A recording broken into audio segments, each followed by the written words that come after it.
جب انسان سب کچھ ہار کر اللہ کی طرف بڑھتا ہے تو اللہ تعالیٰ اس سے دگنا تیزی سے اپنے اس تھکے ہارے بندے کی جانب بڑھتا ہے۔ جب بندہ اللہ کی طرف بڑھنے کی کوشش کرتا ہے، جب بندہ یہ سوچتا ہے کہ بس میں اللہ کا بن جاؤں اور اللہ کو اپنا بنا لوں، جب بندہ اپنے کیے کارناموں پہ شرمسار ہو کر دنیا والوں سے تعلق توڑ کر رب سے تعلق جوڑنے کے لیے دنیا کے بادشاہوں کی چوکھٹ چھوڑ کر رب کی چوکھٹ پہ آ کر اپنا سر سجدے میں رکھتا ہے نا، اپنی آنکھوں سے آنسو بھی بہاتا ہے، ساتھ میں یہ بھی کہتا ہے او میرے کریم رب، بھوکا روٹی کی طرف نہ جائے تو اور کہاں جائے، او میرے کریم رب، پیاسا پانی کی طرف نہ جائے تو اور کہاں جائے، مولا بخشش کا بھوکا ہوں، تیری چوکھٹ پہ آیا ہوں، اگر تو بھی اپنے اس بندے کو معاف نہیں کرے گا تو اور کون کرے گا، مولا تیرا مجرم تیری چوکھٹ پہ نہ آئے تو اور کہاں جائے۔ تو جب یہ عمل ہوتا ہے نا، پھر رفتہ رفتہ دل کی کیفیات بدلنے لگتی ہیں، پھر درد سکون میں بدلتا نظر آتا ہے، زندگی ایک بار پھر سے محسوس ہونے لگتی ہے، پھر عرش سجایا جاتا ہے، صبر کے صلے کا تحفہ تیار کرایا جاتا ہے، پھر ساتوں آسمانوں پہ دھوم دھام ہوتی ہے، پھر یہ دھوم دھام ہوتی دیکھ کر فرشتے بھی سوال کرتے ہیں، یا رب یہ تیاریاں کس لیے ہیں، آج کون سا مہمان آ رہا ہے کہ ساتوں آسمانوں کو بھی سجایا گیا ہے، ساتھ میں عرش کو بھی سجایا گیا ہے، بتایا جائے آج کون سا مہمان آ رہا ہے، تو آگے فرشتوں کو بتایا جاتا ہے، فرشتوں آج میرا بندہ کئی برسوں کی تھکن کے بعد، کئی ندامتوں کے بعد مجھ سے صلح کرنے آ رہا ہے،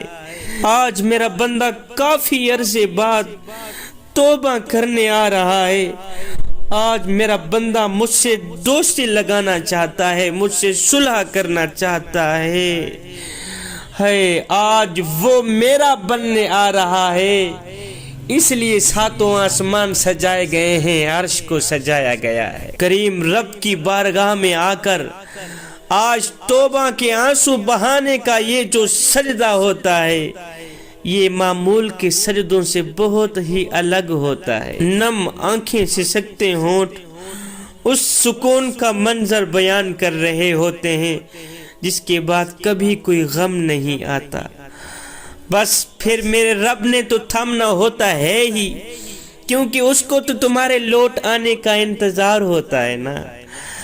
اللہ اکبر، پھر ایک پل میں کریم رب سے صلح بھی ہو جاتی ہے، پھر محبت سے بھی نواز دیا جاتا ہے، پھر محبوب بھی بنا لیا جاتا ہے۔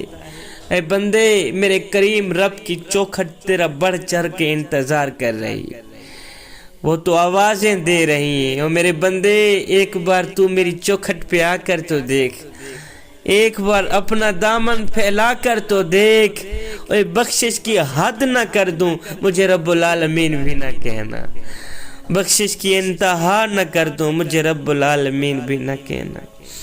جوانو، رب کو پانے کی کوشش کرو، رب کو حاصل کرنے کی کوشش کرو، اور جب رب تمہارا ہو گیا تو پھر سب تمہارا ہو گیا۔ اپنے کریم رب سے تعلق جوڑ لو، رب سے محبت کر لو، رب سے عشق کر لو۔ جوانو، رب کے عشق میں ایک وہ مقام بھی آتا ہے کہ دعا تو رہی بڑی دور کی بات، انسان صرف سوچتا ہے اللہ پوری کر دیتا ہے۔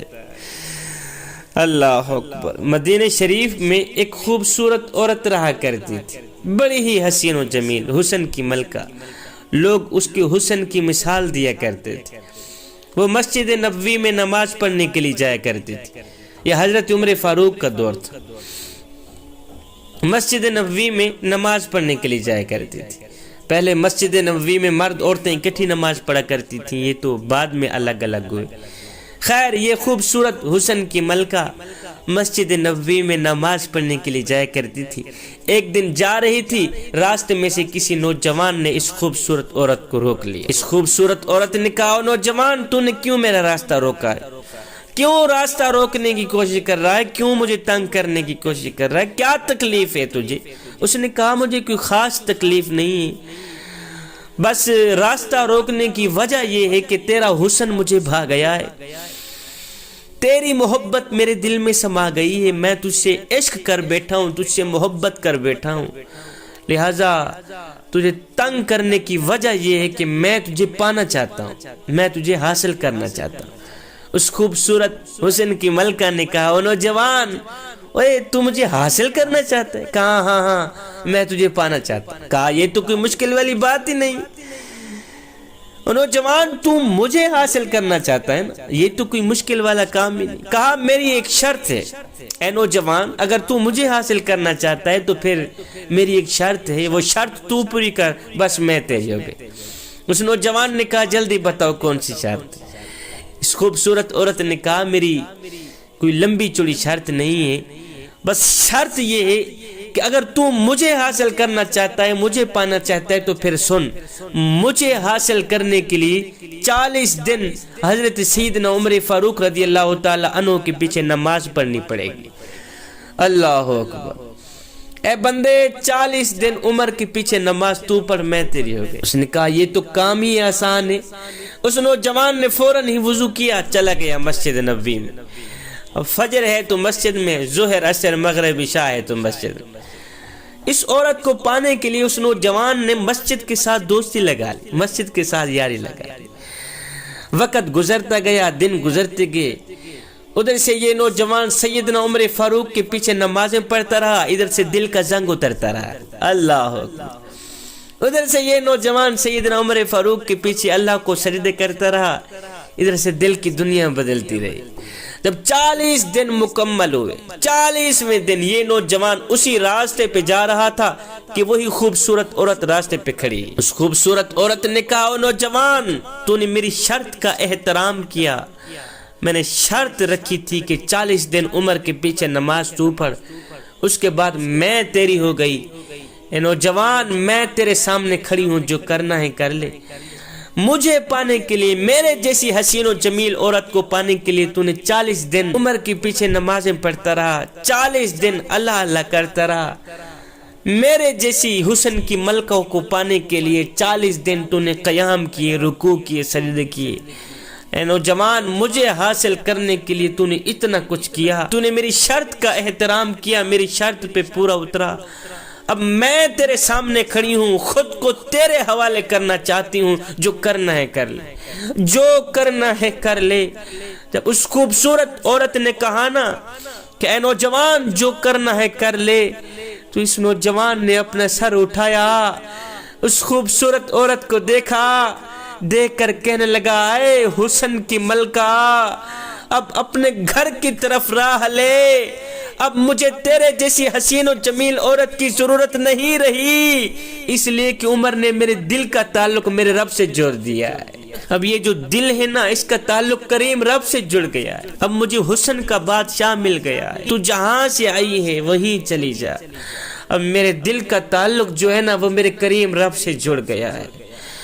اللہ اکبر! جوانو، رب کو پانے کی کوشش کرو، جب رب تمہارا ہو گیا تو پھر سب تمہارا ہو گیا۔